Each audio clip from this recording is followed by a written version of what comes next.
keynotes, annotation, or anything, unmute yourself or send me your question in the chat panel.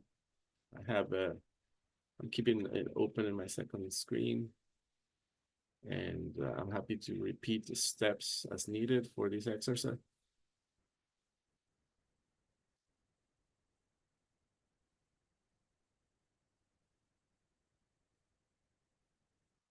All right, for today's class, we have a data set. I'm going to post the link on the chat panel. Share this with you all.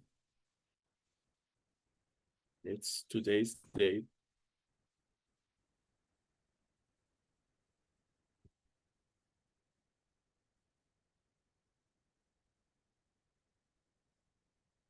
Go ahead and paste it, copy and paste that link in your workstation. It'll take a couple of minutes to download. The data sets comes with a Revit file, the Snowdon Towers, and then a sample keynote text that we use in some exercise, and some families, keynote families that we're also going to use for this.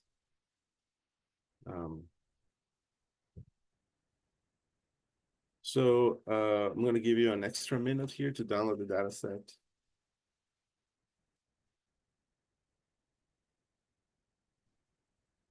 And when you're ready, open this Snowdon Towers sample architectural.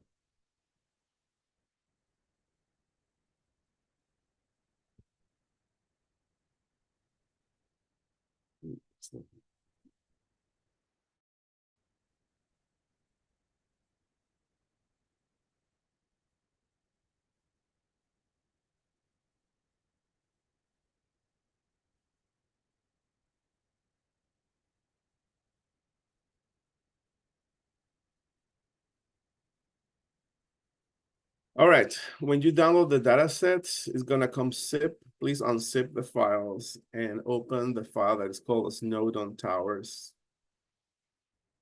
It's the sample data set that shipped with Revit 2024. And we're gonna take a look of where and how Revit store information, text information that can be reported as keynotes. And then we're gonna dig to some exercise.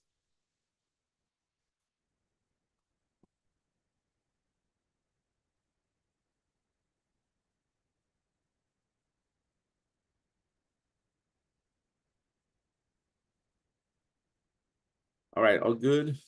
Hope you all have the data sets ready.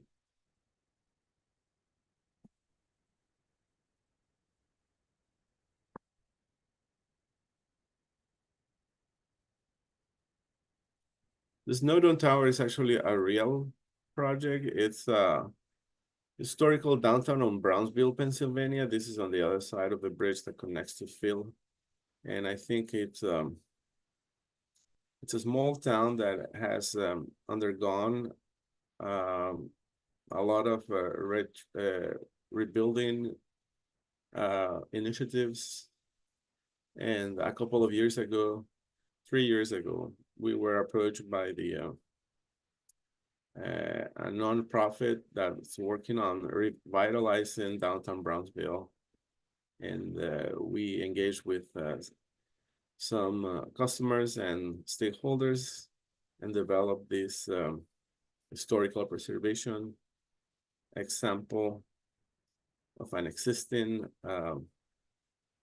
storefront that was burned during fire in 2016, I believe. And part of the exercise was to restore and preserve the existing facades and propose a new addition on an existing row. The name of that organization is the Perennial Project. And this is helping them uh, spread the word about their work and use it as a fundraising effort for their revitalization process. All right, so let's take a look at, everybody got it open. If you need more time, can you let me know? If you don't let me know, I'll assume that you all have the file open.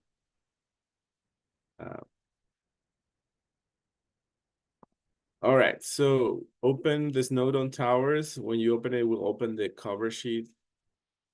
And then let's switch to level 1.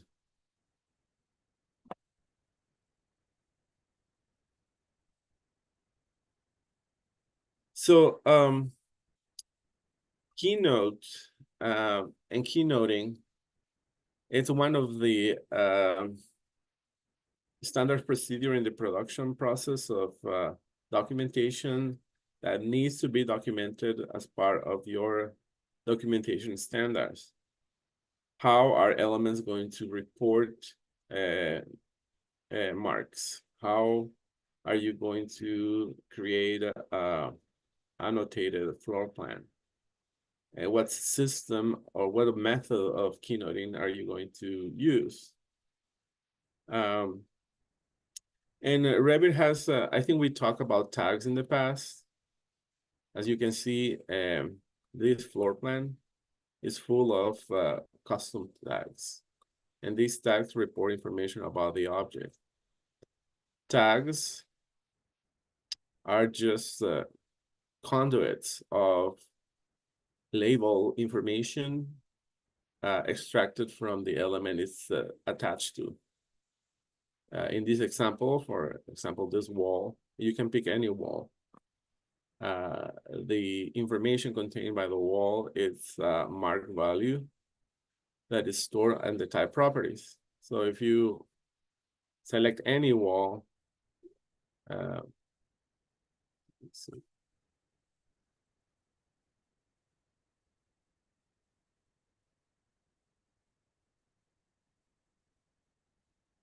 If you select any wall and then you pick the type properties, you're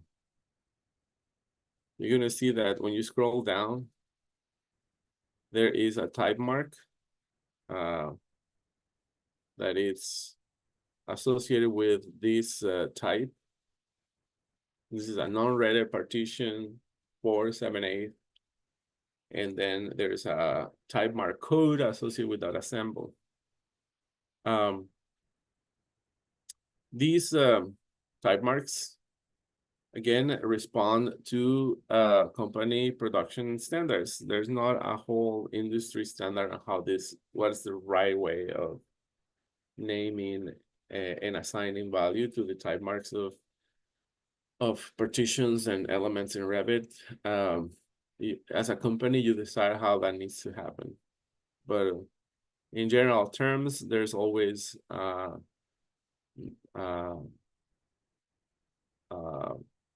alphabetical number associated with a type and a sequence that is associated with an assemble. And the explanation of those are usually, you know, at the front end of a set. And so I believe there might be a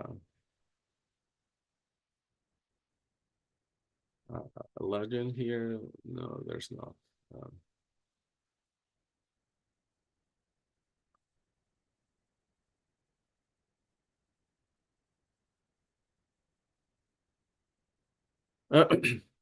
Okay. So just like tags report information about elements, you know, this tag is reporting type number of a door. Keynote also report text information or textual information that describe what an assemble is in order to create a detail. That textual information that describe the assemble description and the specification associated with that, the specification value associated with that, It's can be stored in two places in an ensemble, can be stored inside the keynote type value, or it could be nested inside the material reported by that element. Let's look at the first one. Let's look at the element keynote. So the keynote tool is under the annotate tab, under keynotes. And keynotes, when you click the drop-down menu, it displays three types of keynotes. Element keynote, which is driven by type properties of a system family. Material keynote, which is it's restore the value associated with the element, but this value is nested in the material browser, in the material definition. Then we have user keynote, which actually tap into a database. So this is not connected to any it's just connected to an external database. And then we have the keynote settings at the bottom. So let's review the keynote settings first, and then we go each of them. Okay, the keynote settings is a dialog box that connects you to the database of information that hold all the values associated with the project. And so by default, Revit comes with a default keynote table that is called the Revit Keynote Imperial 2004. And when you hit the button called View, you have access to that database. And so this is the key values is associated with the master format in different tiers. So at the first tier, you have the division number, then you have the second tier, and then a third tier. Or it also goes to a fourth tier as well. And this is a sub-selection of the master format way of classifying the built environment from CSI, Construction Specification Institute. And I think in 2004 or 2004, yeah, in 2004, there was a shift from 10 divisions to 40 something divisions. And this is just a extract of the key values that are mostly frequently used by an organization with the keynote text that describes what the scope of work is. And so the keynote actually lives by default in this file path. Now, if you're using a computer from your organization and your organization has already set up a keynote template, you're probably reading at a different keynote value. But I'm going to navigate to these the full keynote text file, and I'm going to share it in the chat panel, so we can look at it at the text file at a greater detail. So this is on the C folder.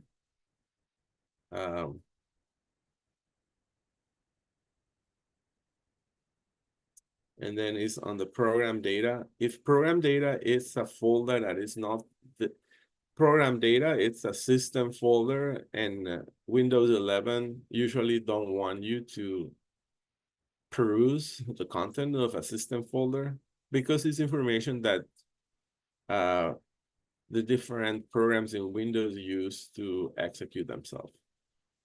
And so if program data is not available in your C drive, we need to enable Windows to disclose it. And the way to do that is you go into the View tab of Windows, and then you enable hidden items. Right now I have it enabled. when I disable it and I go to the C drive, you're not gonna see the program data folder. So make sure the hidden folders are enabled in Windows. This is going to disclose all the folders, programmatic folders used by software to run them. So I'm going to go into program data, Autodesk, Revit 2024, libraries, English Imperial, US, and these are the different keynotes available to you out of the box. I'm going to paste this path in your chat panel, and you can just copy paste it into Windows Explorer. And we have the Keynote Imperial 2004, which is the old master format. Keynote Imperial 2010. We also have the uniformat classification, which is different from master format. And the uniformat classification 2010. And so if you just double click one of those text files, this is the database. It is basically a text node that has all the different keynote values and keynote text descriptions. And this is the database that we use to modify and create our own. This is the format of text that we use to create our own keynote sample files. So I said that every business or every organization should have its own frequently used or most frequently used list of keynotes. The ones that ship with Revit are okay, but they may be a little bit too generic. And so if there is a list of typical keynotes that you use over and over, so let's say, for example, you flip houses or you do tenant improvement on commercial, and then from project to project, you have the same list of keynotes, both from demolition, construction, ceiling, then those keynotes, it might be worth to spend some time creating your own keynote library of keynotes. And the way this works, it's a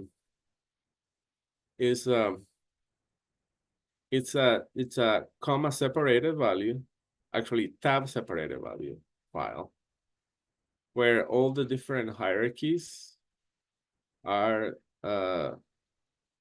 connected. So the way we build this is not enough to create just a bullet and list of elements, right? In the keynote text in Revit has the drawback that you have whenever you create you create a list of the master, the main hierarchy, the main division list, like the main one. Then you create subdivisions, and for every subdivisions, for example, look at this example. This is division 0. Division 0 doesn't have any keynote.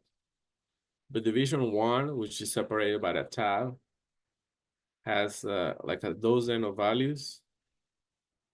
But starting from the second hierarchy in the list of elements, you have to put the subdivision number or the key value, the description, and then what is the parent division. And this is the part that I don't like about this keynote text file, is that for the second branch forward and lower branches of this database, you always have to put what is the nested value. what is the nested value? For example, look at this temporary construction. I can see that this is a secondary, branch, and it is made of all these different values, and you see how from value 1513 to value 26, all these 5 elements are part of the temporary construction. So this value here is the parent folder. So all of these branches fall underneath the temporary construction folder. The temporary construction folder has also needs to report what branch it fall into, and the temporary facilities also need to report what division it fall into. There's like a cascade effect of values and where is it hosted, but basically this is old technique. I think this is like old technology, to be honest, of display databases. But this is what Revit needs for creating a database that look like this. And so the keynote dialog box, in order to create a branch system of keynotes, really need a text node that tells you not only what is the value, but where is it nested into. And so, nesting branches of keynote types or group them by keynote types, it's a good idea. If you're just gonna have, several dozens of keynotes, you don't need to branch them at all. And so if I have a database and it doesn't report any parent folder, all the keynotes will be listed as a single branch, and then you can just scroll down this database without the need of creating this branch representation. But I think grouping keynotes when the database gets to a certain size helps the user navigate and find the information faster. So repeating again, the way Revit build this hierarchy of keynotes is by reporting the parent folder. So temporary facilities is part of division 1, and therefore it is reporting as at the end of it, the parent folder, it needs to be nested into. And then all this 5303 00, those are these values right here. And it's reporting the parent branch. So this is the parent branch right here.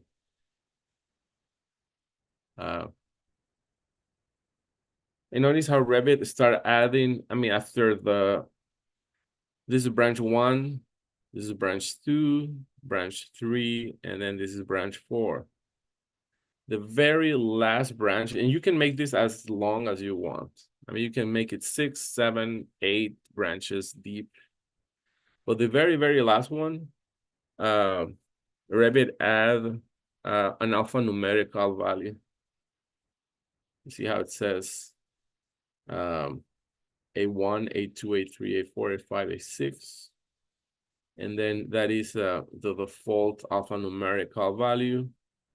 If division 01 has a second, if division 015000 has a second branch, then those will be listed as B1, B2, B3, B4, etc. And so alphanumerically for every branch under the same tree. So that's how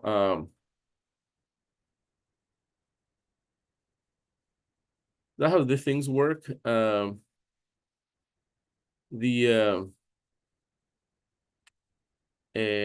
also have the ability to create this on your own. and create your own system according to your own production. There are some companies, for example, that decided they want a keynote text value that groups text description by sheet type. For example, you have all your existing condition keynotes, you have all your demolition typical keynotes as a second branch.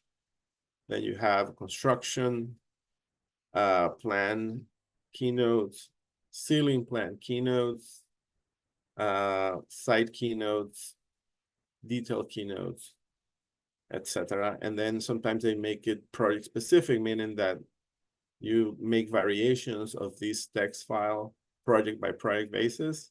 And so there's a copy of this text file sitting next to the central file. And it reflects the keynotes used only by that file. And so the keynotes,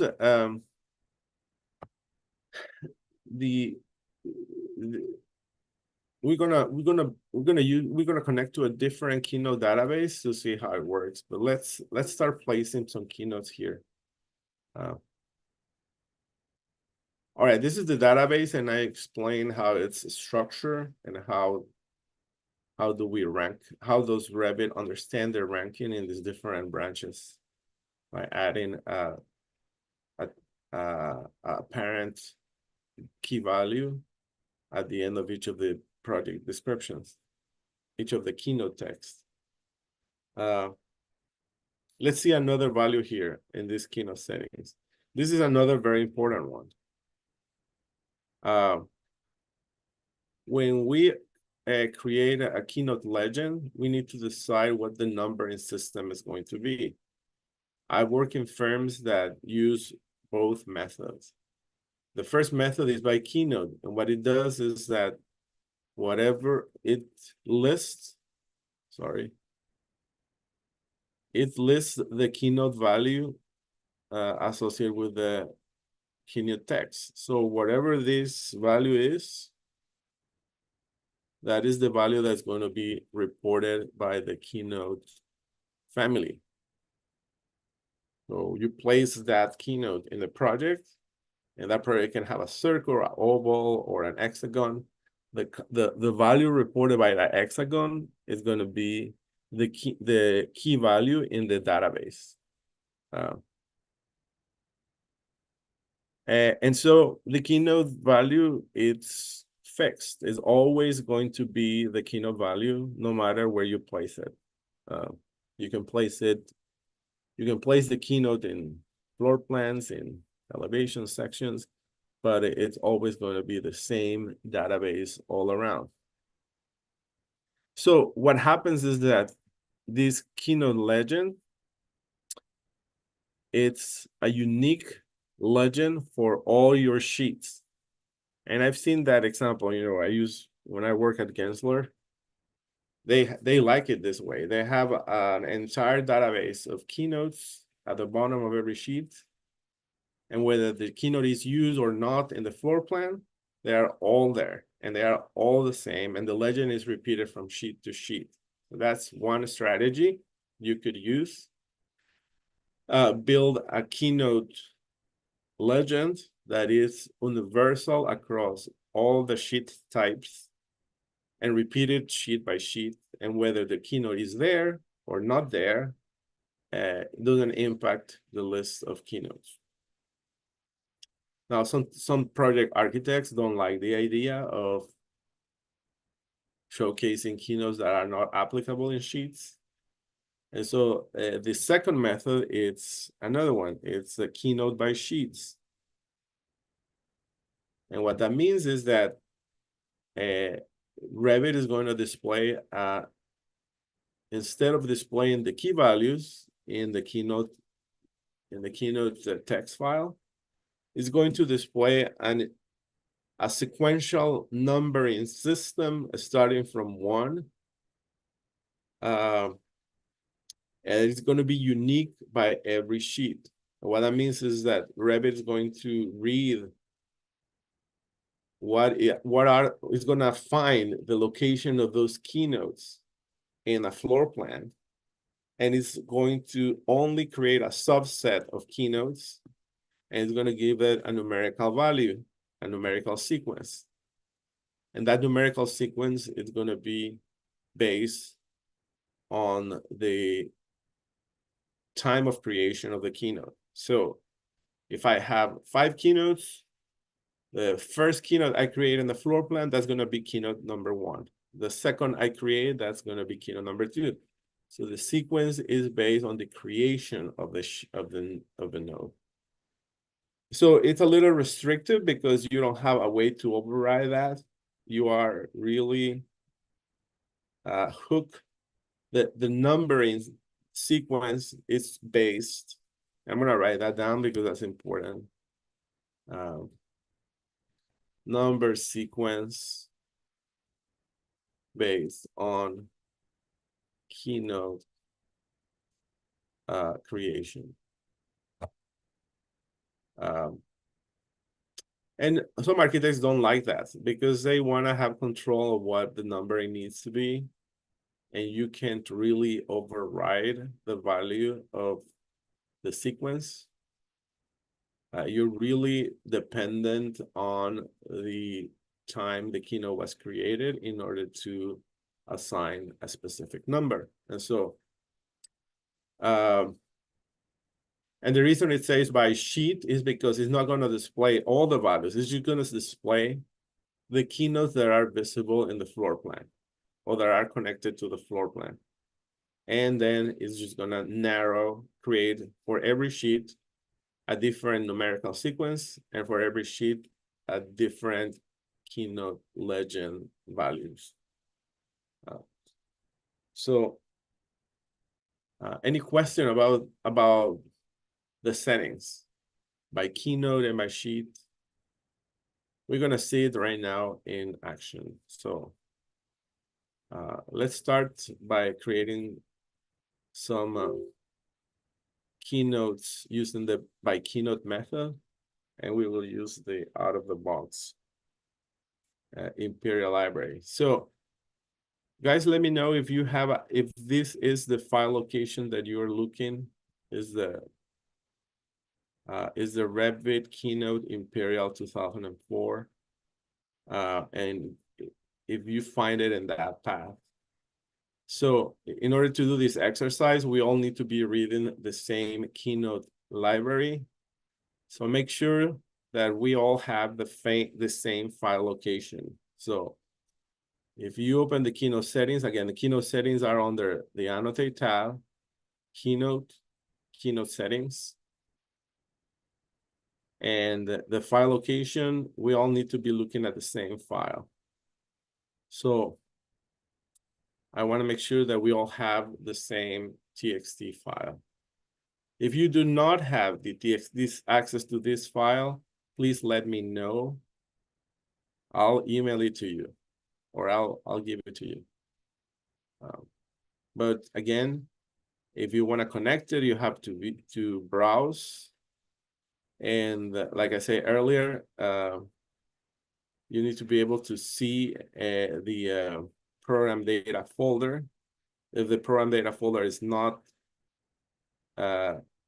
disclosed, you have to open Windows Explorer, and then under the View tab, enable the Hidden Items folder in order to see the program data. This is a requirement. You have to open Windows Explorer and enable the Hidden Items checkbox to display the program data folder, and that's the only way you can navigate to this folder path in the keynote settings. All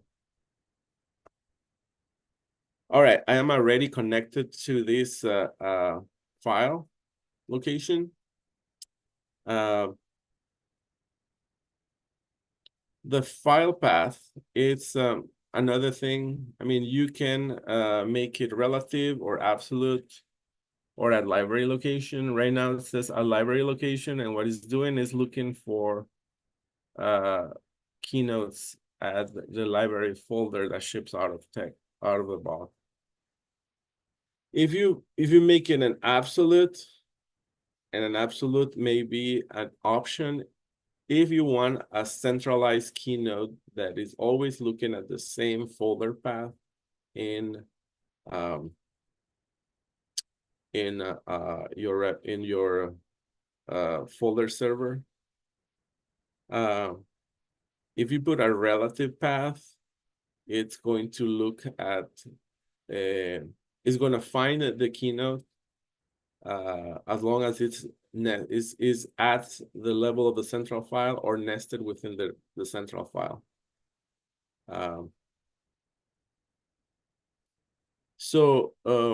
Yes, hit OK here, and let's do some keynoting.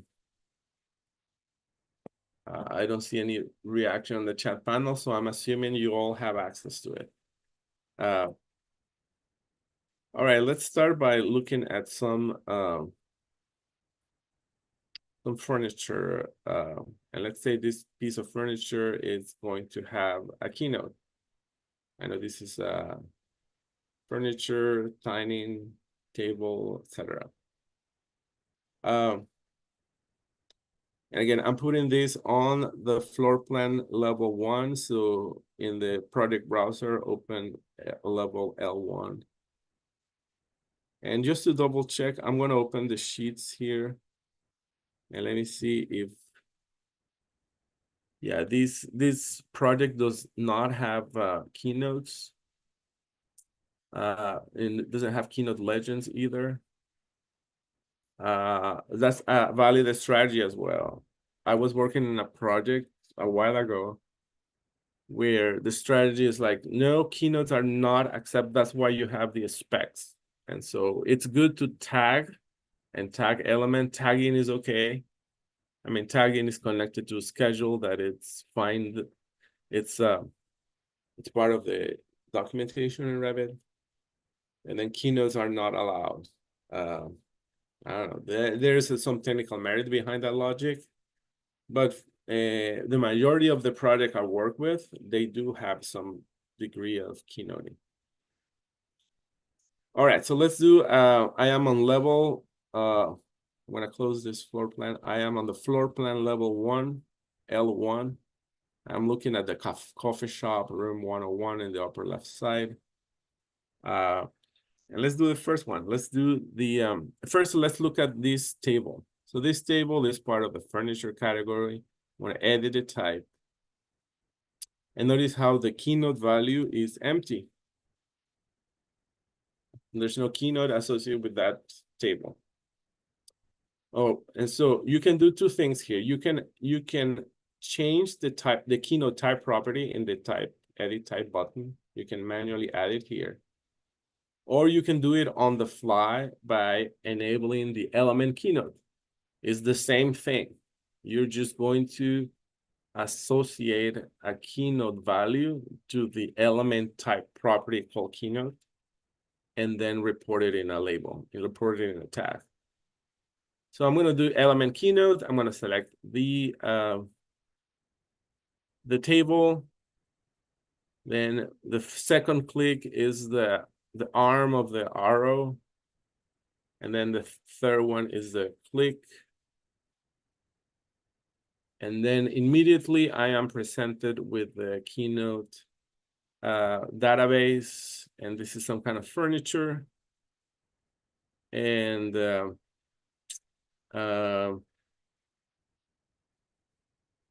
some, look at the division 12. I do not have a keynote for a table. So I'm just going to I'm going to do a placeholder here. The alternate is to go and edit this. We're going to do it shortly. Let's see, I'm just going to do, yeah, I don't have furniture here. But let's just say, let's just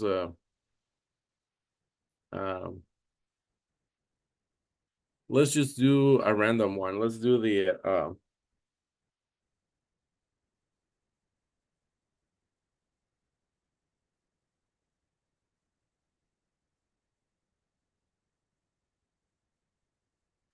Yeah, let's do division 10, compartment and cubicles. Let's just say this is a cubicle. That's division 10, 21, 23. And then you hit OK. All right, this is a keynote. And the keynote tag, notice that the space between the keynote value and the tag by default is 1/2 inch. You can change that before you place it. And when you select this and you see leader, it's I'm gonna do it again. I mean, I'm gonna delete it and go keynote, element keynote. And then say attach end. You see how when you do the leader attach end, it'll let you indicate the distance between the text and the leader. And right, it says 1/2 inch, but if 1/2 inch is too big of a gap, you can change this to 1/4 inch.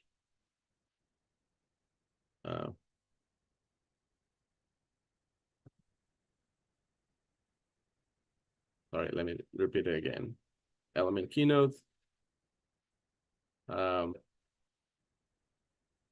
You can do it attach end. When it's attach end, it's fixed. Sorry, this is the length of the leader, not the gap. When I do free end, there we go. And actually the gap, it's I can move the text using the plus sign to relocate it. And you can also access the keynote properties to display the value. Right now it's displaying the text. So you can change this to the number. Here's the number. There's another one called keynote number box large. And there's another one, keynote value box small. So this is these are ways to change the keynote tag using the type selector. Now the reason you see the text, the text value on top of the box is because the text has a background, a white background, and that white background is like making the keynote text, make the text on top of the box. We can fix that in the family environment by changing the text family.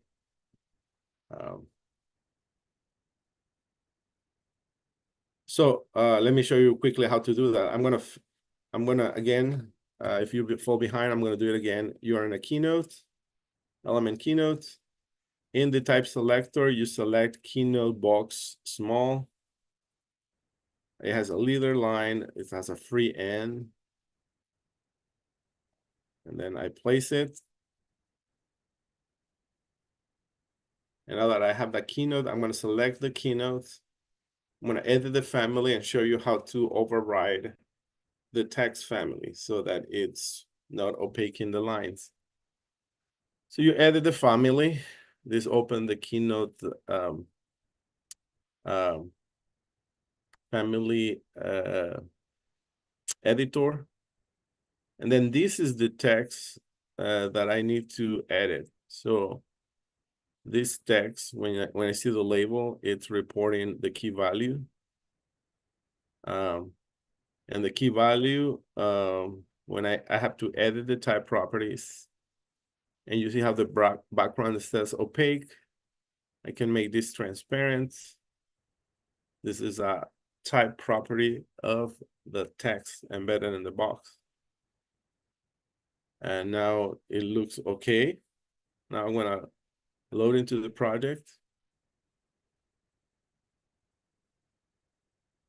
And now you see that the opaque background of the text is no longer overriding the line. And so this keynote can be relocated. I mean, you can place it in different places. You can change the arm and the elbow of this leader by clicking on the grips.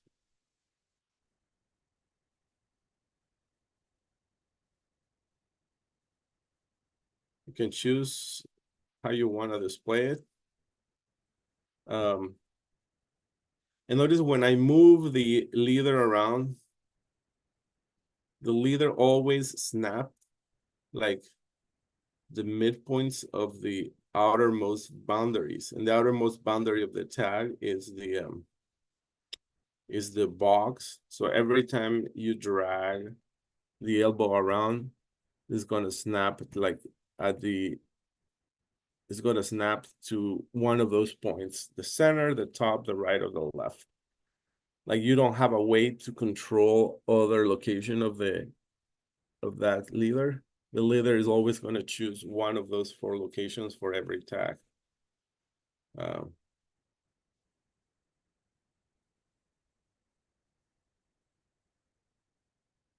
So another thing that the Revit team has done is the ability to add leaders to keynotes. So this keynote,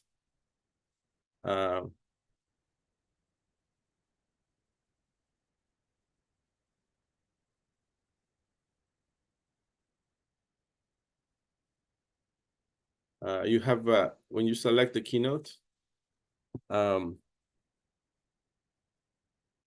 notice how you can swap the host or add leaders to multiple elements. So this is a very new thing. I think was in Revit 2024. The ability to add leaders or additional leaders. So when you have the tag here, you can add or remove more tag leaders. So if I want this same tag to tag all these different tables, all I need to do is select the tag, hit the add, remove host, and then notice how the cursor has this plus sign. The cursor has that plus sign, meaning that it's looking for additional elements. If an element is notice how the existing table is blue, and when I hover over, the cursor has this minus sign. That means it's going to exclude the selected host. And then if I move away from it, it's going to have this plus sign. It means I'm going to add additional hosts. So I'm going to add a new host here, add a new one there, add a new one there, and add another one there. And I have a single tag associated with 5 hosts. And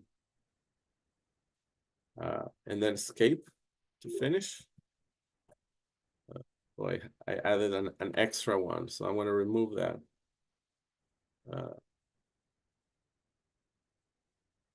I don't even know what I selected. Oh, it was the floor. I touched the floor, and because I have the select elements by face enable, if I click on a white space, it's gonna pick the floor.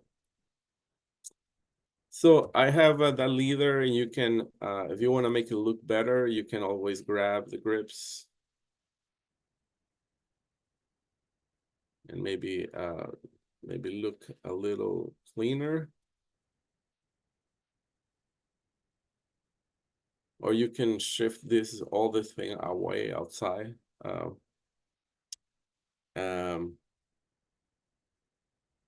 So let's do this again with this outdoor covered dinner. That we repeat the exercise. We're gonna do a multi-leader of all these different tables right below here. Exactly the same we did before. So you can do it to architecture. Sorry, annotate keynote element. Then you pick the first one. This is the first leader. Make sure it's free end. Has a free end.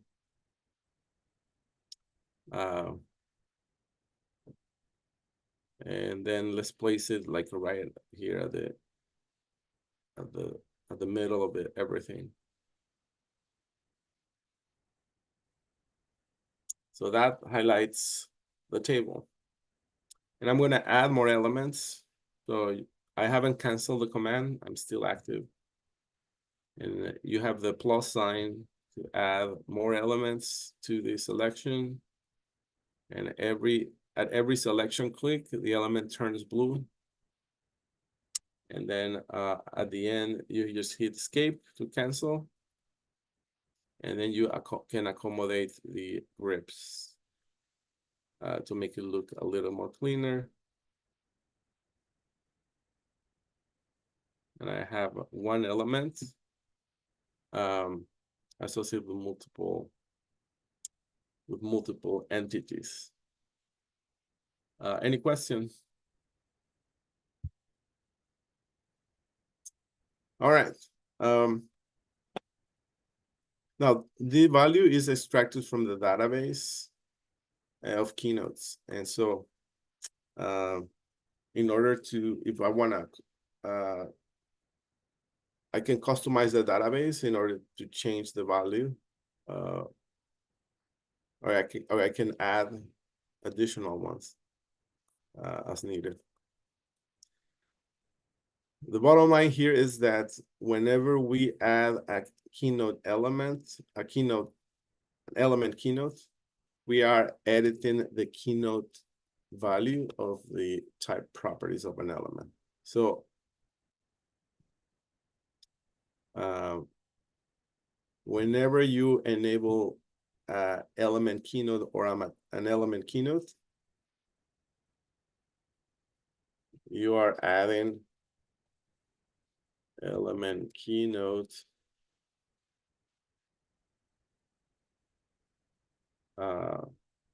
change the element type parameter.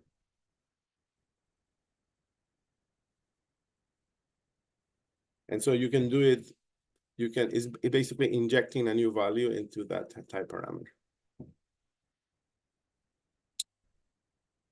Okay, let's look at the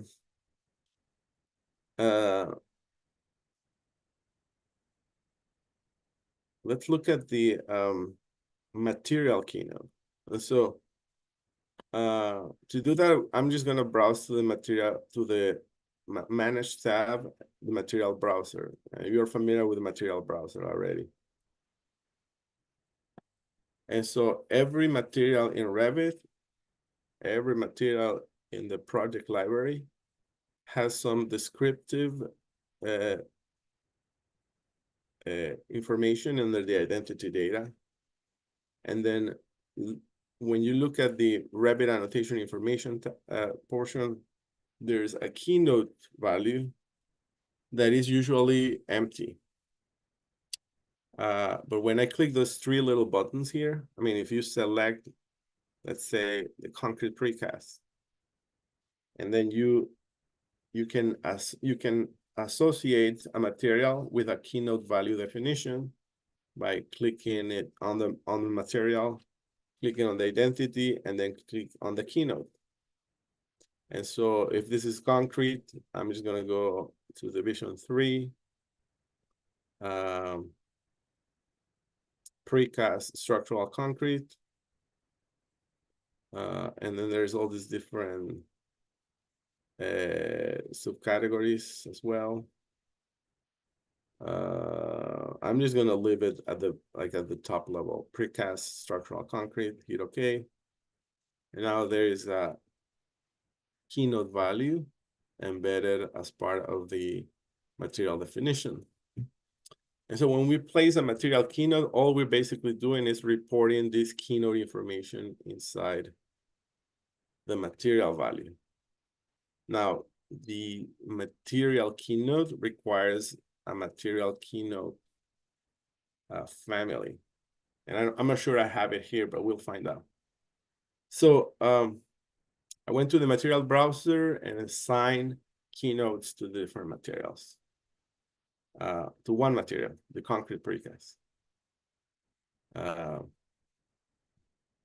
so I'm going to hit OK here, and then that keynote is saved with that. Now, let's look at these stairs. And it looks like these stairs might have some precast concrete here. If we want to document this as keynote, then we can do it as well as a material keynote instead of element keynote. So element nests the information as a type property of an object. The material keynote is embed the database and the material definition of that element. And so to put a material keynote, you go again on the annotate tab, keynote, material keynote, and it uses the same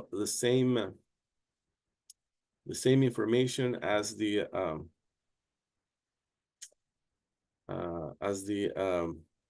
same keynote as the element keynote. But when I hover over an element, it's going to try to identify the material in that thread. And if it's not, if that thread material is lacking a keynote definition, then it's going to add it to that material. So I'm going to click here. And yes, right now it's that thread material is not concrete, not precast concrete. But I'm gonna go into concrete, precast structural concrete, hit OK.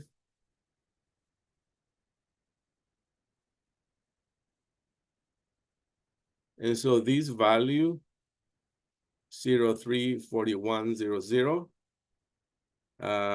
is now associated with the material embedded in the cast in place there. So just like the element, if Revit detects that there's no value, it will add the value to the material.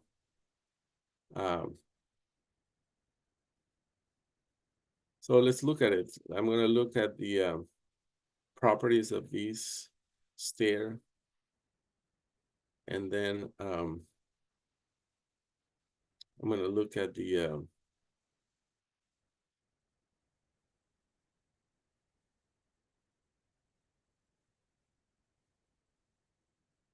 landing type has a monolithic material called concrete cast in place gray. And the concrete cast in place now has a value that is 034100. So take a note of this as well.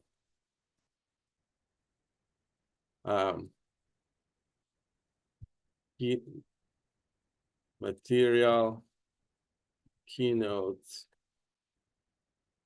add a keynote value to the detected material selected, to the selected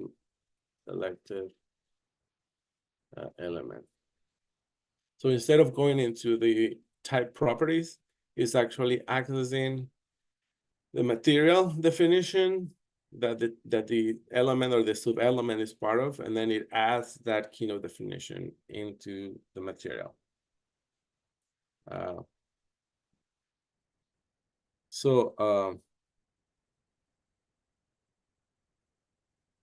But it's using basically the same keynote. This is the same keynote tag, and then it's the same family as this one. So it's the same tag family, but it's retrieving and injecting the data if it's empty, or it's retrieving the data from two different places: the type properties, the material browser properties.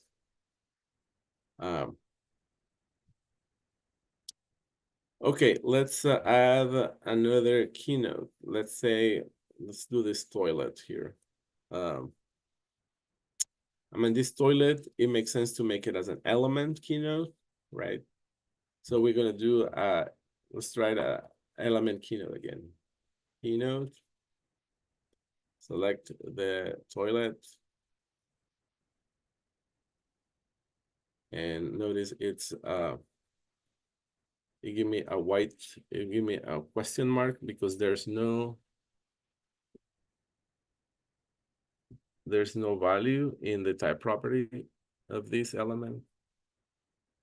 So in order to add it, you select the plumbing fixture, edit the type, go to the keynote, and under plumbing, plumbing fixtures, it's gonna be a water closet here, or toilet. Apply, okay.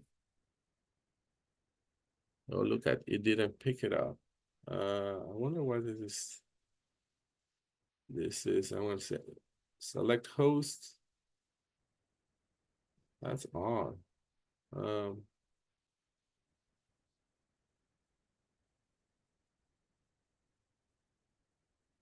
I don't understand why it's not picking it.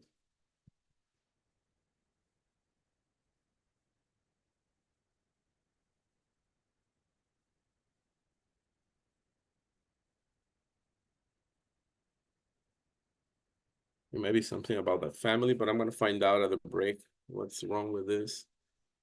So sometimes these fixtures are made of different subcomponents, and there may be a floor plan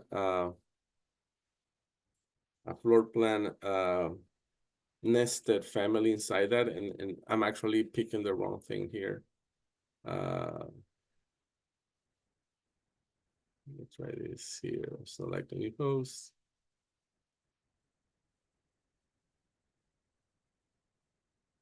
I'm gonna type something else. Annotate. I'm gonna find it in the break. What's wrong with this toilet?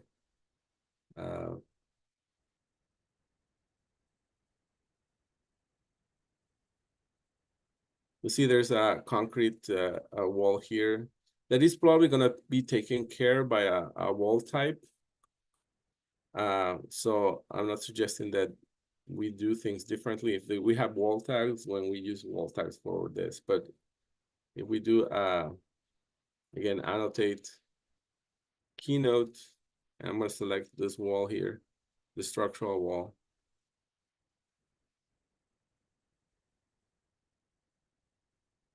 Now it is displaying the keynote value, and this is a concrete wall.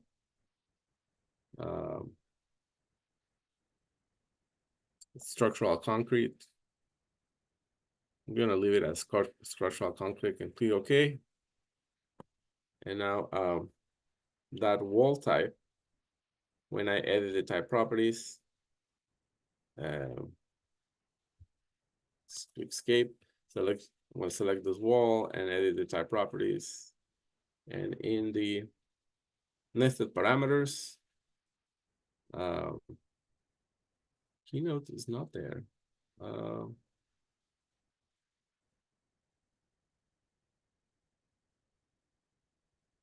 This is a core concrete.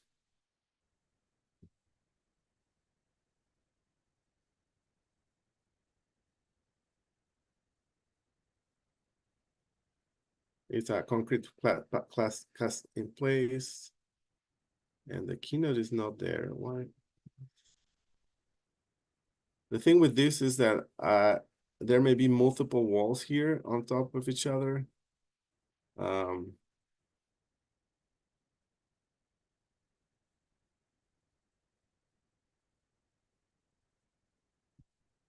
the keynote has this thing that is called select host that enables to pick something else.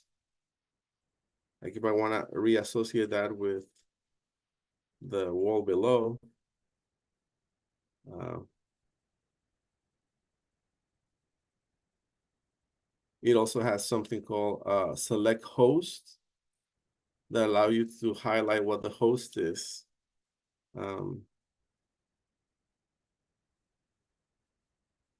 But I would expect the keynote value to be overridden here and is not there. So I have to, yeah, I don't know what's going on here. Um, I know there was a bug in Revit 2024 regarding keynotes. I'll find out and let you know, guys, about it. All right. Any question about placing keynotes? I'm gonna troubleshoot this at the break. Let's look at how to build a keynote legend.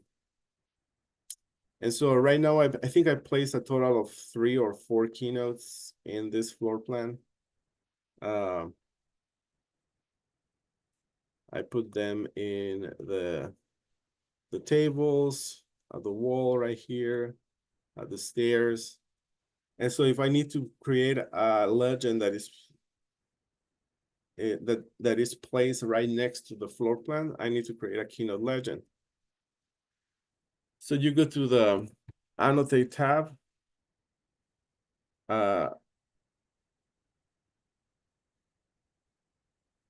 No, you go to, yeah, annotate tab. Where are you? Keynote legends.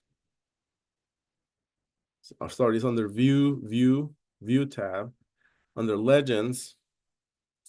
And you see there's a keynote legend that creates a new keynote. And we can call this a construction plan keynote.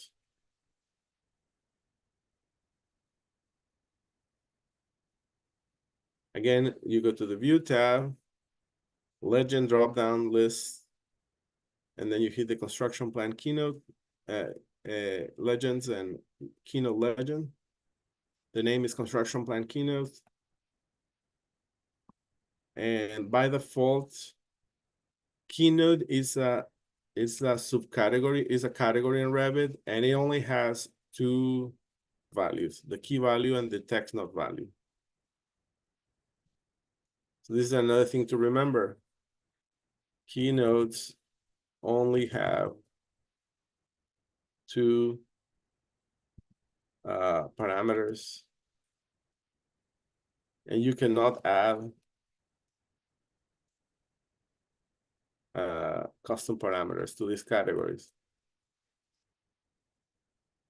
If you see the create new parameter is disabled here.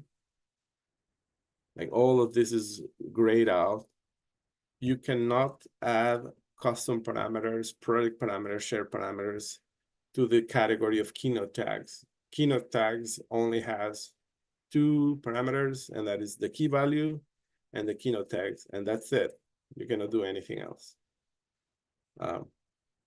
So I hit OK here. The new legend, it's here, and it's listing, you know, all the keynotes in the project.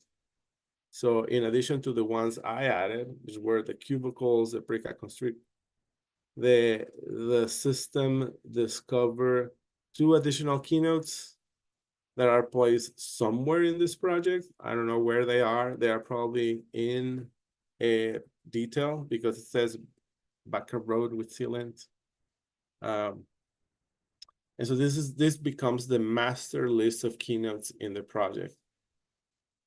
And then to place it in the sheet, again, if you fall behind, the way to create a construction plan keynote is you go to the view tab, legend, keynote legend, and then I put it construction plan keynotes, hit OK, and I get this small list of keynotes.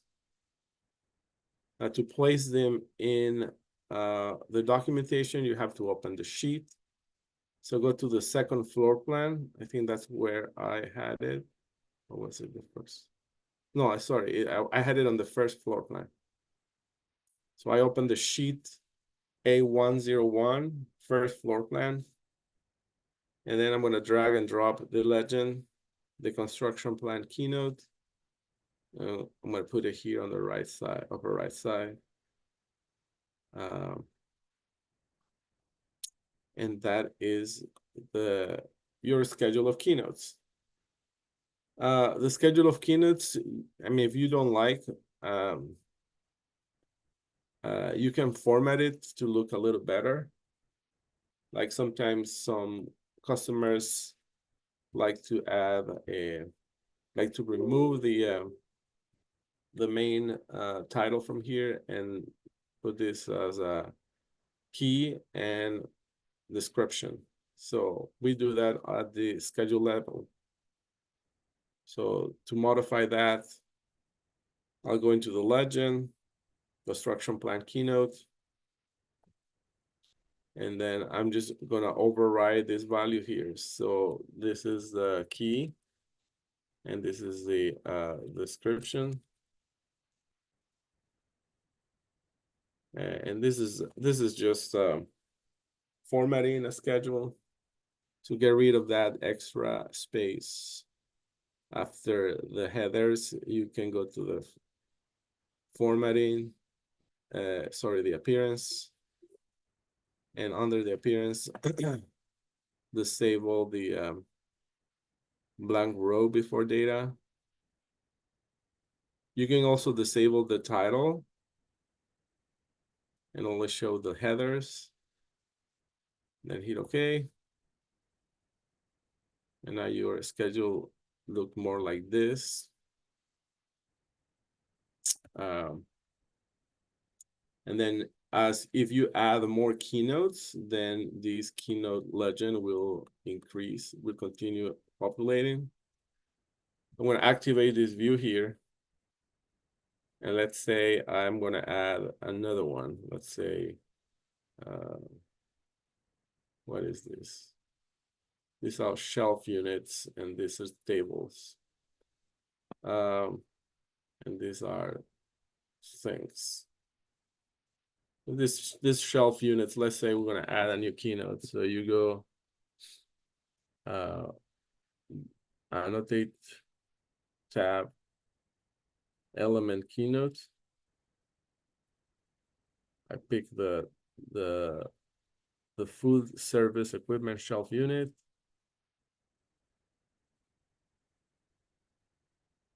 And that might be a specialty.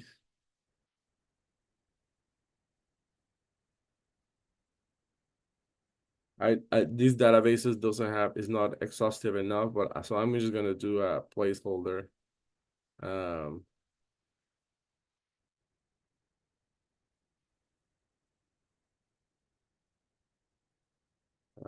just gonna do audiovisual equipment. There it goes. And so this add type information to this equipment. Here is the keynote data that was added as part of the database. And then when I look at the sheet, you see how at the end I have the audiovisual equipment listed. The values of the keynotes are alphanumerical, so they are listed accordingly.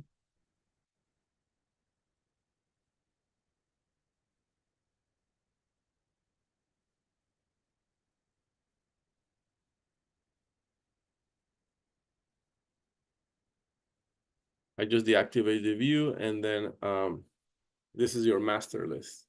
And so you can place, this is the master of all the keynotes, so it's going to be the same list in every view.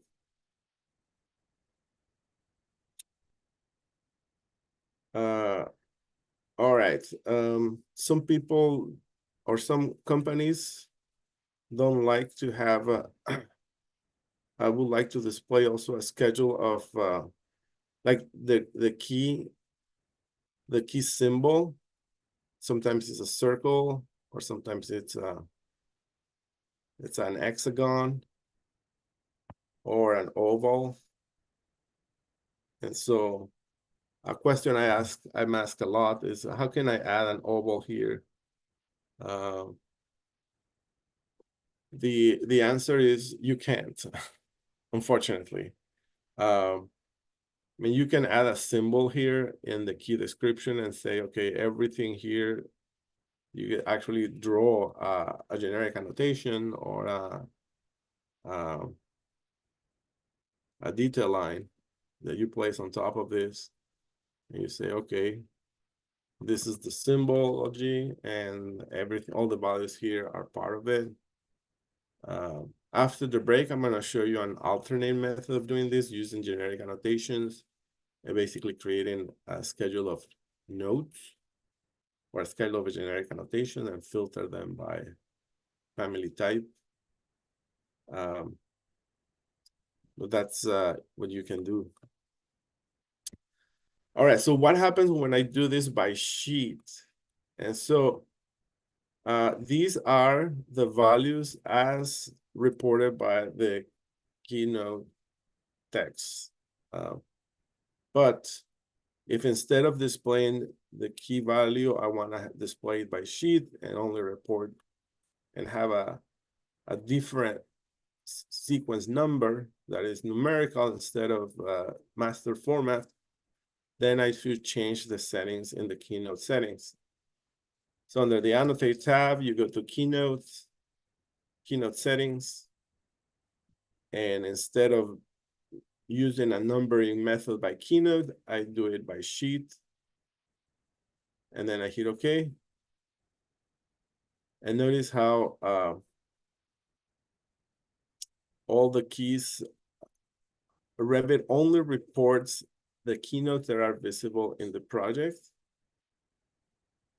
And then keynote 1 and 2, it says varies because there are multiple instances associated with one keynote.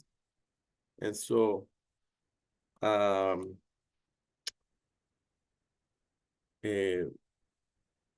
this might be a property of the this was reported as a bug actually. And I was looking at this earlier today. Multiple key nodes.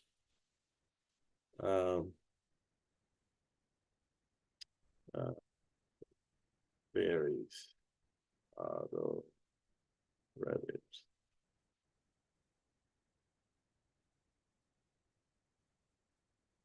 Yeah, this was reported in May. The multi-leader keynote tag incorrectly displayed varies in Revit. And so this says that it's going to be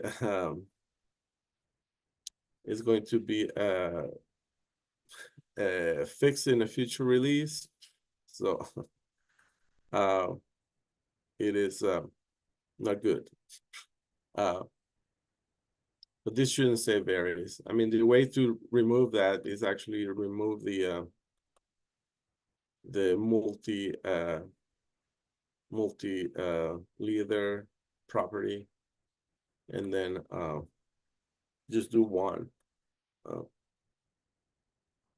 Just do one at a time, and that should take care of that.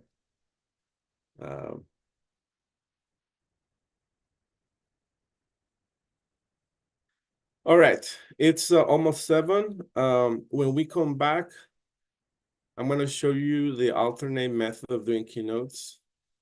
and the user keynotes, because I think right here we have under the annotate tab, I show you how to create element keynotes and material keynotes. I haven't shown you how to create user keynotes. User keynotes is not connected to anything. There's no geometry, so there's no associativity of the value with anything in Revit on the Revit object. So it's like a standalone keynote without any connection to the geometry. Elements and materials, there is a connection with a geometrical element. The type properties, the material definitions, the identity data. But a user keynote is just a keynote. It doesn't have any connection with the element. So we're going to do user keynotes. I'm going to show you generic annotation schedule. So we're going to do a view, a schedule of nodes in order to create a node block. And again, those are like dummy keynotes because a generic annotation is not associated with anything in Revit as well. And then I'm going to show you the Keynote Manager, which solves a lot of these out-of-the-box issues that you see on the screen that I showed you earlier. Like one of the questions is, how do I re-associate the key value here? There's no way. You have to recreate. If I want to like list audiovisual equipment at the top of the value, we cannot do it. It has to, this is the order in which the keynotes are created, which is not great, which is sometimes is a little random. And so there are limitations in using the keynotes, as you can see. But I'll show you an alternate method, which is a little more, you are more in control, but it's a little detached from the parametric properties of the element. And so when we come back, I'll show you that. And then the Keynote Manager. So it's 7 o'clock. Let's take a break of 20 minutes. I'll see you back at 7:20. And if you want this, I'm going to put this data set in today's folder. If you want to pick it up from where I left it, if you fall behind, just download this node on Tower or in the work in progress folder. I'll put a link in the chat panel, and let's be ready in 20 minutes, guys. Any question, let me know in the chat panel, or and I'll see you in 20 minutes. All right.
All right, guys, I'm back online, and let's hit it until around 8:05 for the last portion of the class.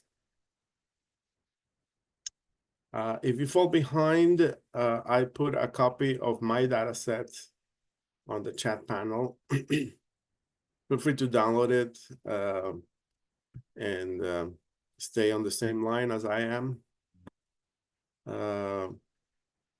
For the remainder of the class, we're going to look at alternate methods for creating keynotes using generic annotations. And then we're going to look at the third-party add-on Keynote Manager.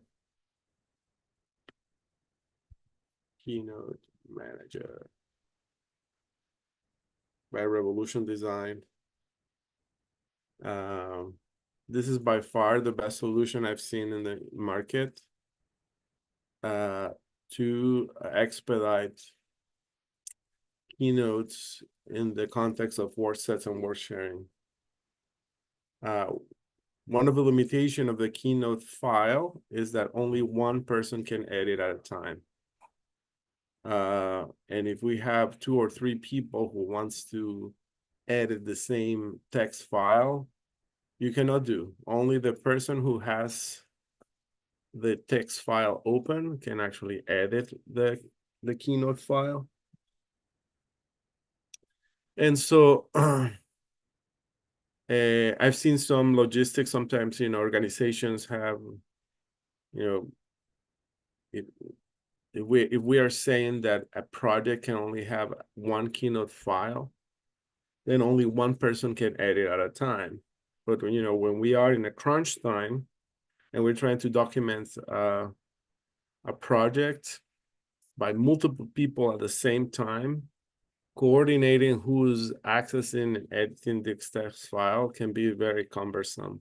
Or there's basically no way you can know who is accessing the file. The way you will find out is that if you open the text file and you try to save it, it's going to say it's read-only because somebody's editing it. And so in one project I was working at a time, they used to have these, we used to have as a protocol, say, for example, we had, I'm going to open this text file here.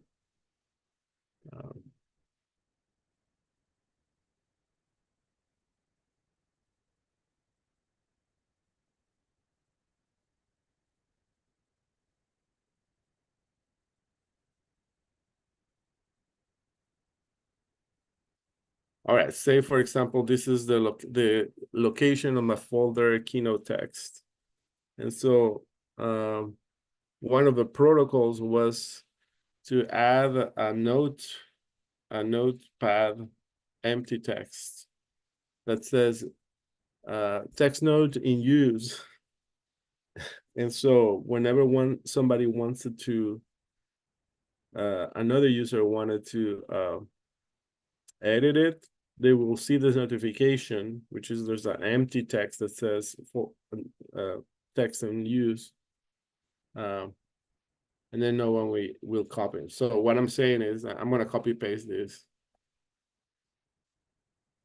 And then this empty text will say keynote edited by me. And so that means that I am editing the text file. And if somebody came and tried to edit, they will know that I'm editing it. And then when I finish editing, I will remove this or and then just say keynote available. Very cumbersome to know who is editing the text file. And so, and I hate to say it, but it's true. I think Keynote is one of the is not completely built to support multi-users. And so this Revolution Design Keynote Manager actually help us do that. And so I'm going to play this a video, which is like a summary of how you can do Keynote. This is it's a plugin for Revit. It also a standalone software, and it adds it gives multiple users the ability to edit the file at the same time. And also it is a more easy, streamlined way of editing the keynotes. I'm going to play this. I think it's a couple of minutes, so you can check it out. And in my,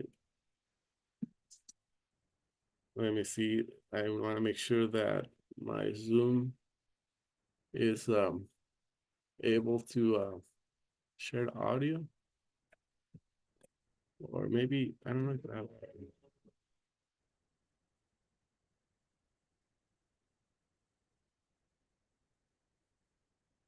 No, it's just music. So I'm just gonna run this up and describe what's happening. So Keynote Manager is by Revolution Design. It's been around for several years, and big companies actually like it. You can have multiple Keynote files. You can stack it as part of the user interface. And then you have the ability, it creates this hierarchy of different users. So depending on a system of permissions, some people are editors and have the ability, have a full, complete ability to edit the database. Some other users have read-only access. And I think the idea is that you let your project architects and the technical people edit and change the database, and then the rest of the users just follow through as readers. But it has this couple of roles where some users have full access and edit rights, and some others only have read-only. Usually, the project technical lead is the person who would have a full access. So here's an example where you create a keynote, and then you just aggregate, you just drag and drop the value, either as a material keynote or as a user keynote. And editing the keynote is easier. I mean, you open the text file, and it works a little bit more like I don't know if you use this specs writing things where you can, using the menu on the left side, you can add new values, remove some keynotes, and you don't have to be using the out of the box system where you have to add the parent folder definition.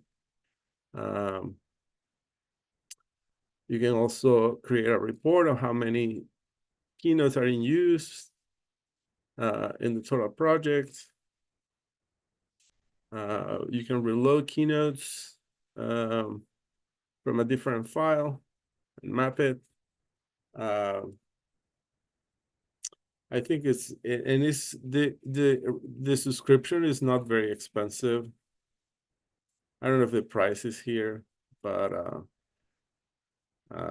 I remember that, I mean, for the price, it's worth the investment. So my recommendation is that if you have big projects where a lot of people is going to be working at the same time, this is the solution to use. This is how you edit the Keynote file. Um, so you have a database, which is a text file. And then, you don't have to edit that text file you just add a subnote, give it a new value, and a new description. If the value is repeated, you're gonna get a warning, that the value is already there. But the order in the database can be changed. You can also renumber, something you cannot do easily, in batches, and in a certain sequence. Uh, and so I think the editing process is highly, it's much sophisticated than what you see out of the box. Again, I'm going to share with you the website, Keynote Manager. There is a free 30-day trial, I think. And in the 3 big organizations I worked in the past, it was a third-party add-on that they use.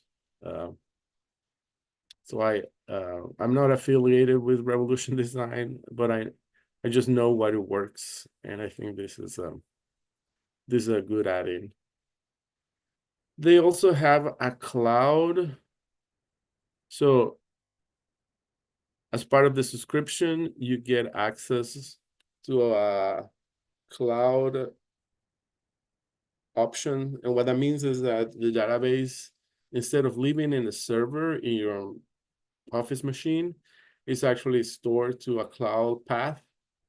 And what that means is that teams can be geographically dispersed. You can be in different offices, but you all going to be tapping the same cloud location. And I think that is part of the beauty of this, that you can use the cloud extension to centralize the keynotes in geographically dispersed teams.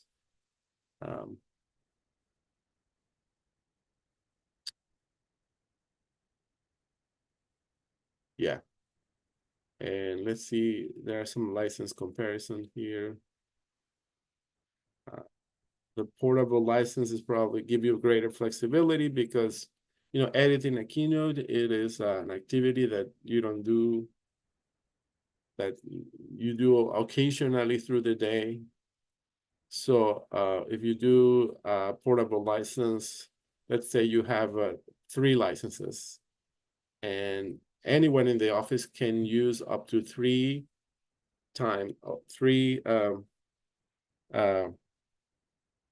simultaneous uses of the license.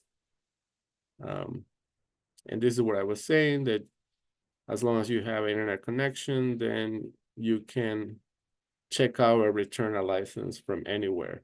It doesn't have to be in the office.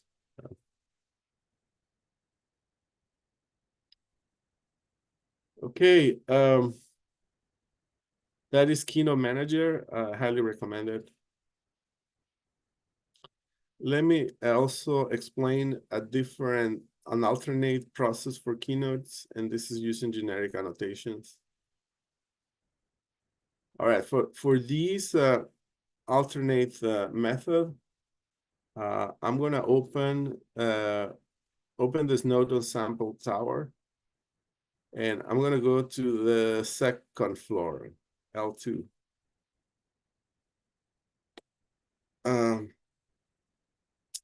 And I'm going to load a family from the repository of files that I shared with you.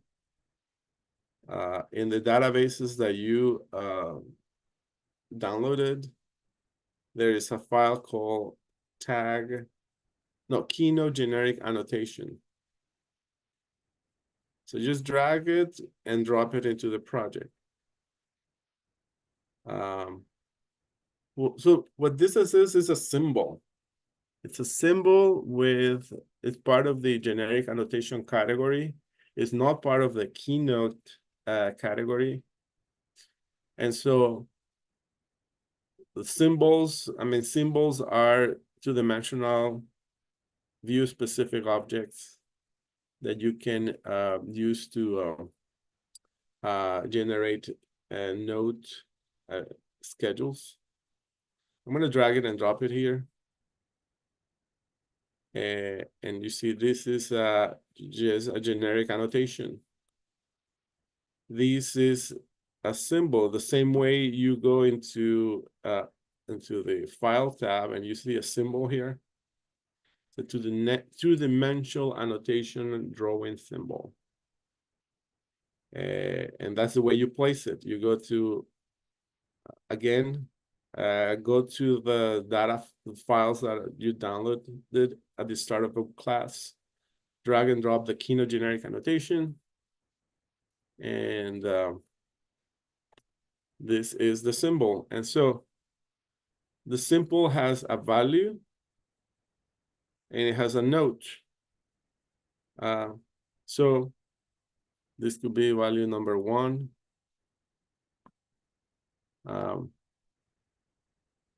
It is a type parameter. So the drawback of this is that, well, there are different approaches. You can, depending on how the family is configured, the label inside this family can be driven by type as a type parameter, or it could be a instance parameter. So before I add value, this particular family is hard-coded to report type parameters. So I need to create a type for every variation. And that's, but again, this is a dummy system, right? And so what I do here is that I select this generic annotation. I edit the type properties, and I duplicate the type as many times as values I have. So for example, I want to duplicate this, and this is keynote number 1. And keynote number 1 is going to report number 1. Hit apply, hit OK. So this is my first value. And then you have another value here, edit type properties, duplicate it, and this will be value number 2. And the number that we pulled is 2. Apply and OK. And then in the notes, you add the description. Let's say this is not in contract, NIC. These notes can or cannot be displayed. I think that's part of the keynote. That is part of the type properties. So you see when you edit the type properties, you can say, do you want to display the keynote? You disable that.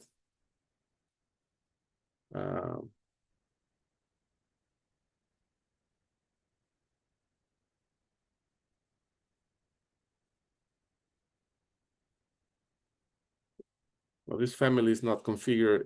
I have to rebuild a family actually to display that. So this is simply dummy. This could be an oval. You can do it as a triangle, or you can do it as a hexagon. And then if you want to add additional one, you edit the type. And then duplicate this. And then this will be keynote number 3. And the value will be 3. Notice that it has something called section and division. This is in the case we were using master format. And then you can have you can add additional parameters, unlike the previous the keynote tag family, which is limited to just 2 parameters, because you cannot create custom parameters in keynote category. The generic annotation, you can create your own ones. And so you can also add arrows. So if I copy this and I put it, let's say, close to this column, and I want to create a keynote to that column, all I need to do is to select the generic annotation, add a leader.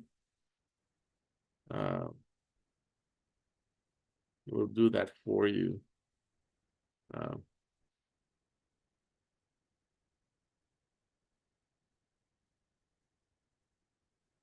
So I'm gonna edit this family to make sure that I can also report the nodes. Notice how the nodes are actually visible. So if this was to say existing column to remain,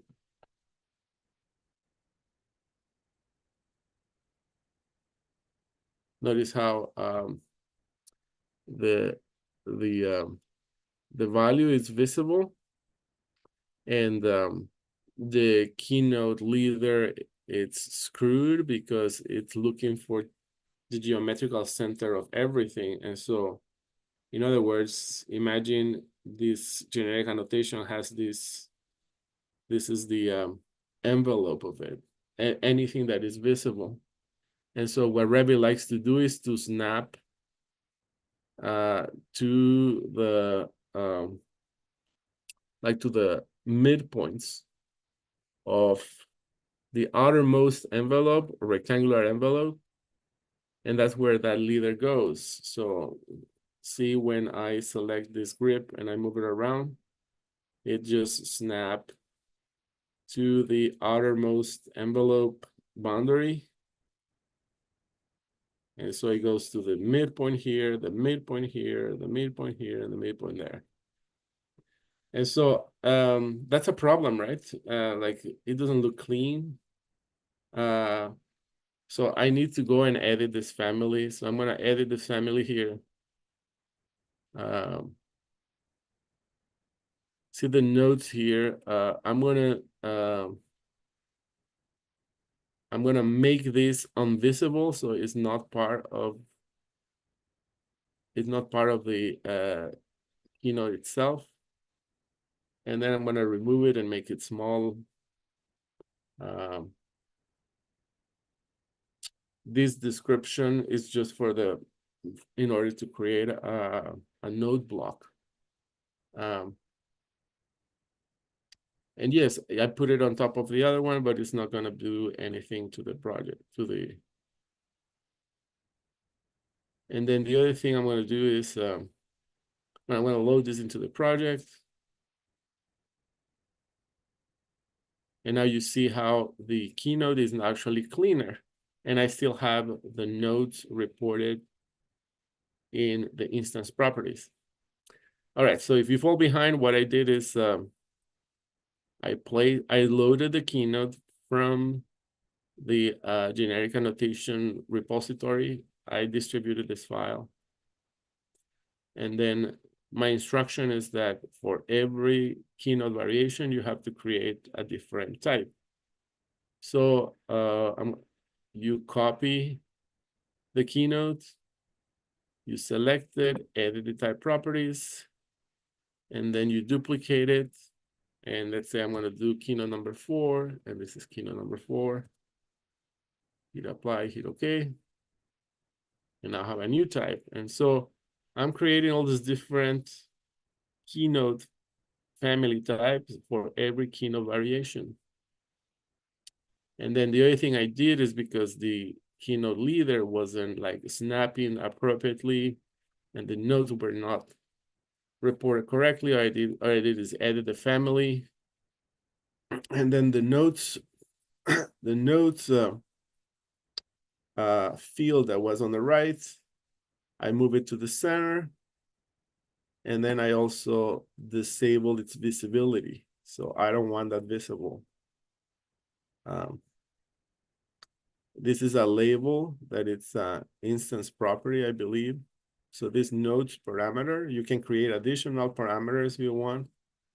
When I edit the properties, notice how it's an instance parameter. So what it means is that the value can change from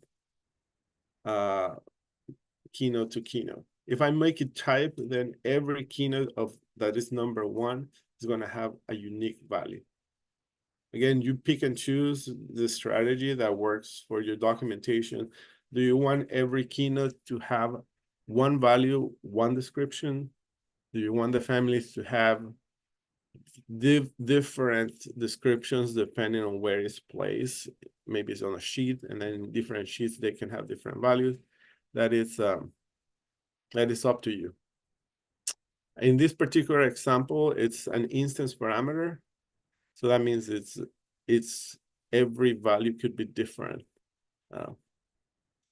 So that's what I did here. I load into the project, and that override the parameter value. And so all of these, now I have the ability to move anywhere in the project. Okay, this might be, I think these are transformers. I'm going to add a leader. And these are dummy leaders because this is not information contained by the object. And then in the notes, I manually type, this is a electrical transformer.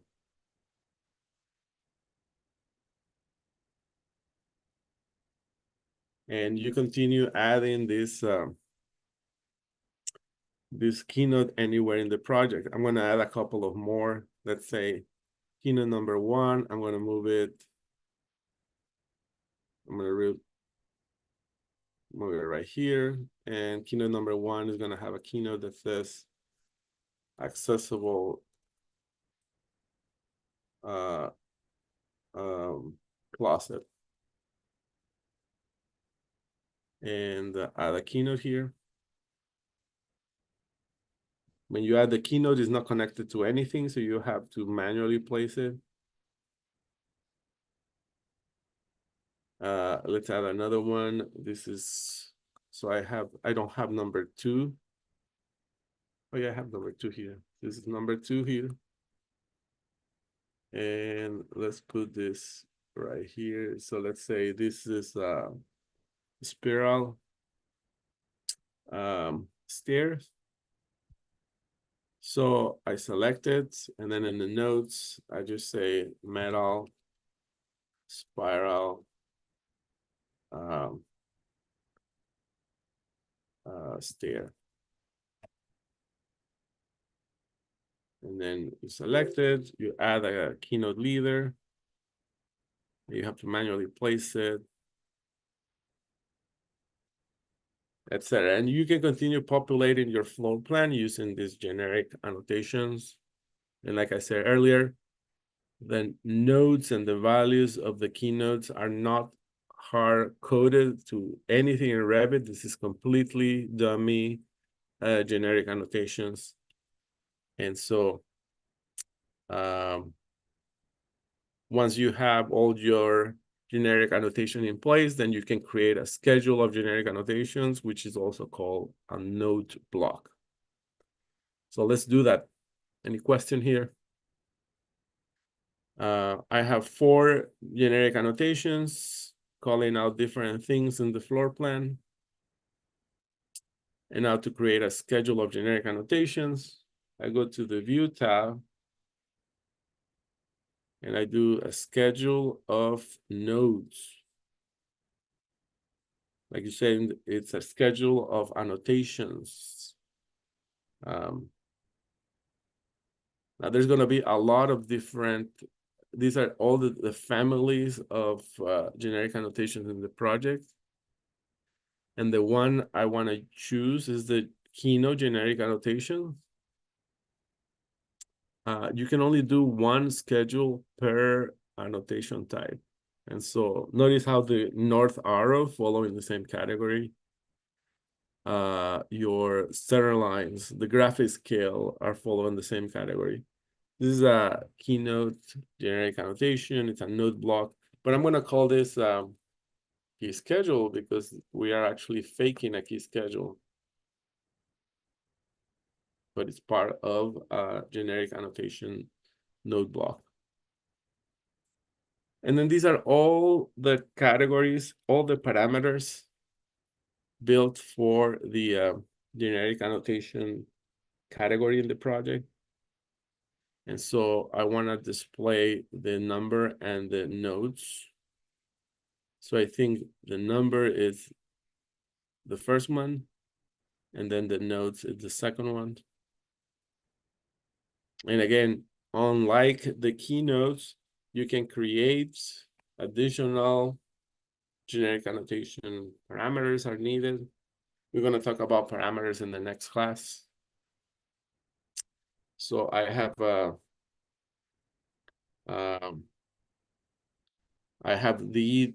parameters that I need. The other thing I need to make sure is that I list that I want to do this by sheet. So what that means is that if I put keynotes in what sheet, there's going to be different from other sheets. So I only schedule the keynotes that are visible in every sheet. And then the other one I want to do is make sure that I itemize every instance, right? On the formatting, on the appearance, I'm going to disable the blank row.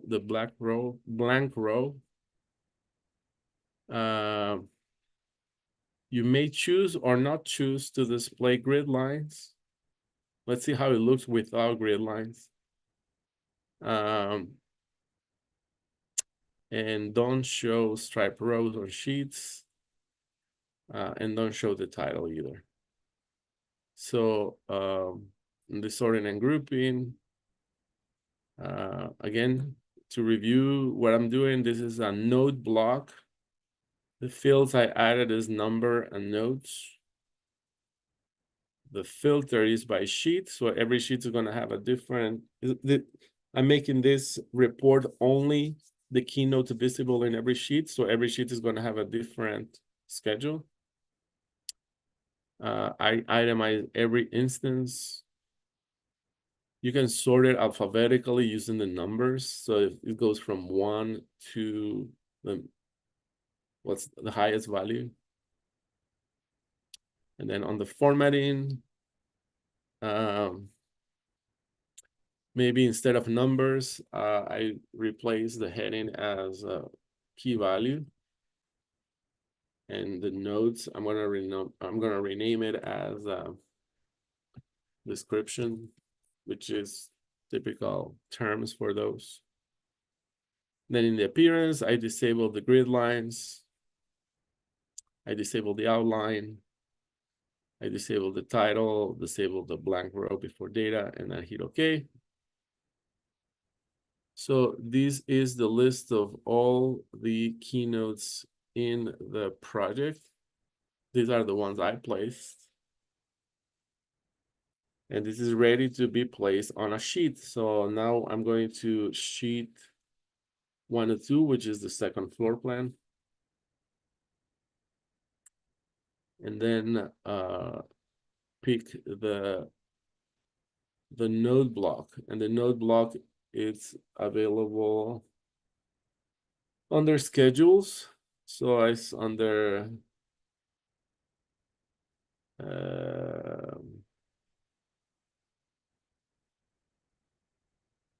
right now it's under the header none. So grab the key schedule that we just created, drag it, and drop it. And there it goes. It doesn't display any line. And then it's parametric. It is only displaying the ones that are specific to this sheet. So in the properties of the schedule, I say filter by sheet. So I'm only displaying the 4 keynotes that are part of this sheet. I can also edit the schedule. And I think in the schedule,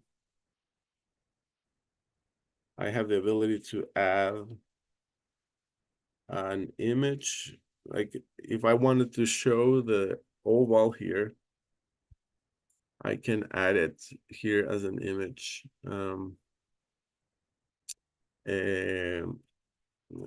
let me remind me.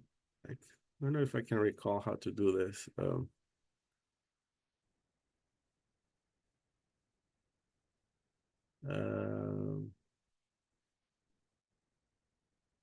insert an image is right here, but I don't see it there.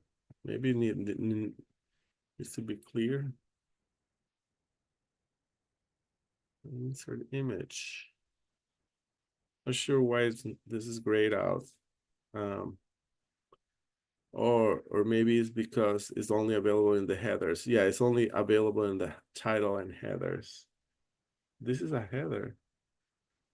So if I want to insert an image, I would do this is what I would do. You know, I would go to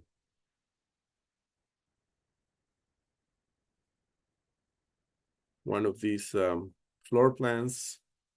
I would zoom into one of these. I'm going to copy this. Remove the leader. And maybe just put this as an X here.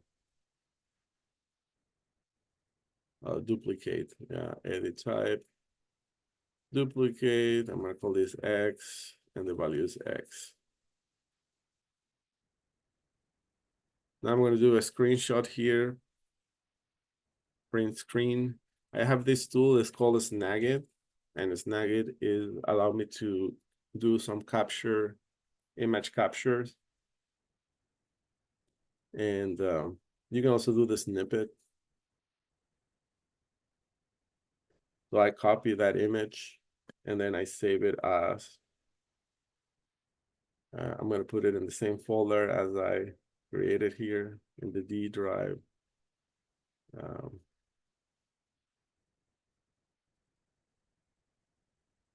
Keynotes. So I have saved that image, and then that image, I can add it to the title and header of the schedule. So in the schedule, I go back to the appearance library. I enable the show titles. And yeah, see how I can insert an image now, which is a property of the titles only. And then you can say insert this screen, and then you can align it to the left.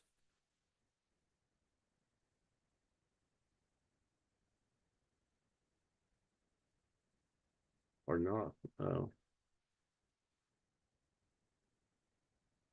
And then in the floor plan, it will have that image, this activate view. Or you can just basically grab one of these values here and just put it there. It's a generic annotation, so annotate on the file tab, just add a symbol.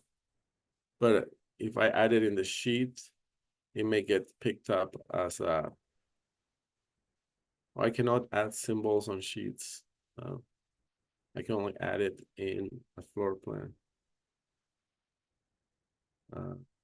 Annotate. Well, let's see here. Symbol. Oh no, I can do it. Yeah, you can do it right here. Yeah, but you see it picks it up as a schedule, so that's not a good idea.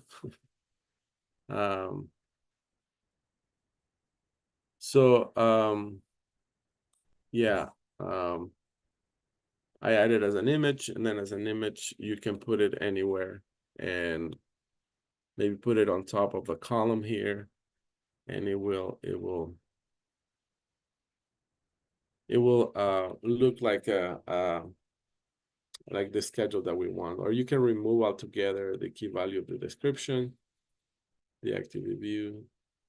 But this is how you build a schedule of generic annotations that are sheet specific, that report the generic annotation parameters, and you have the ability to add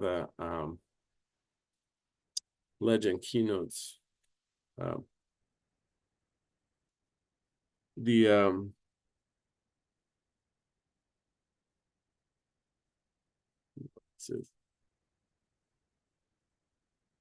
if we need to add a special type of leader, that is a type property.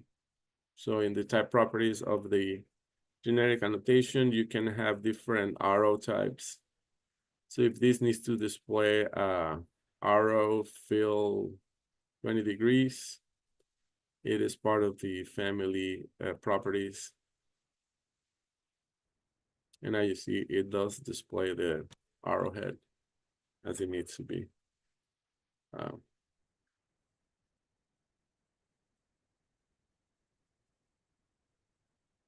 All right, so that's those are the options available to us as far as keynoting. To make a summary of what I just explained in the class today, we can create we can use database keynotes using the out-of-the-box keynote table text file. This text file can be customized. You can change the location or browse to a different one. And you can choose the method of numbering. You can do keynotes by keynote value, or you can do it by sheet. And then if you need to edit the database, you have to edit manually by opening Notepad and accessing the note editing manually, and then making sure that when we edit this database, that we disclose what is the parent branch for every keynote text description. You can use element keynote and material keynote, which are connected to Revit geometry. The first one is part of the type property of an element. The second one is nested in the material of an element. The user keynote is completely disconnected. I don't think I did one, but a user keynote also uses the same databases. And you can place a keynote anywhere, but then the database that you pick here, it is detached from any Revit element. And so it will still report as part of the keynotes schedule, but the value that it's reporting is not parametric. It's not contained by any Revit geometry. And that's the difference between these three type of keynotes. The second choice you have, I mean, you can use keynotes, keynote families, and the keynote file, but the drawback is that only one person can edit the keynote text file. And the other one is that it's very cumbersome to edit that keynote file. You basically have to declare the branch, the parent branch, for every line item. Then the second option that you have is what I just explained. This is a schedule of generic annotation, which is also called a node block. And what you have here, it's a generic annotation with embedded custom project parameters.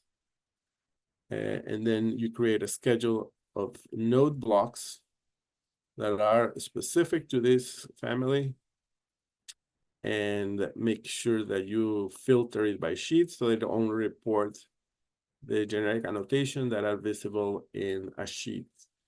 And so for every sheet, you may have a different schedule, and then you have to You may enable or disable the visibility of this is all, the only parametric part of this is that if I remove one of these values from the view, for example, I'm going to delete this Keynote 3, then it automatically deleted in the schedule. And then if you want to go a little more sophisticated, please go to the get a license of Sheet Manager, which is allow us to have multiple users edit at the same time. It's more easy to use. It's integrated with Revit, and it's going to make your life much easier. So those are the 3 approaches that I recommend. Any question? Right? We've been very quiet today. Let's see what's for next class. We're going to have shared parameters, and we're going to calculate some area plans. We're going to talk about what is a project parameter, a shared parameters. I'm also going to show you something that is the shared parameter file or the parameter service, which is part of the entitlements of BIM Collaborate Pro, which allow you to have a shared parameter file on the cloud.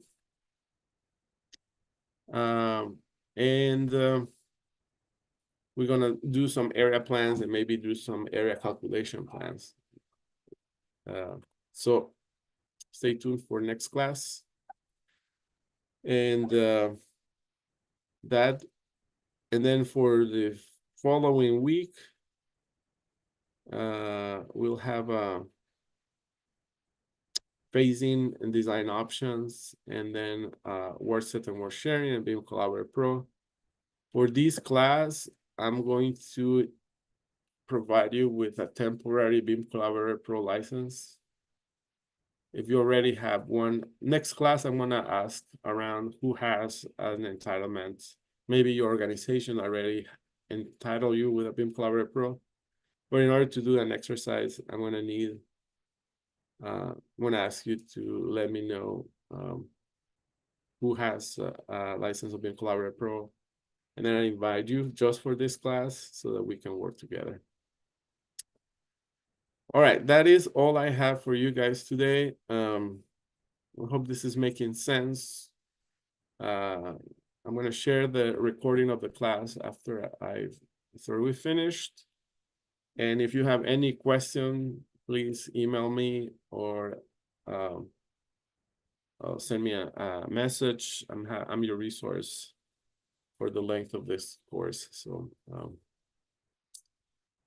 all right. Everybody have a great evening and see you on Wednesday. Thank you. Have a great evening. Thank you. All right. Have a good one.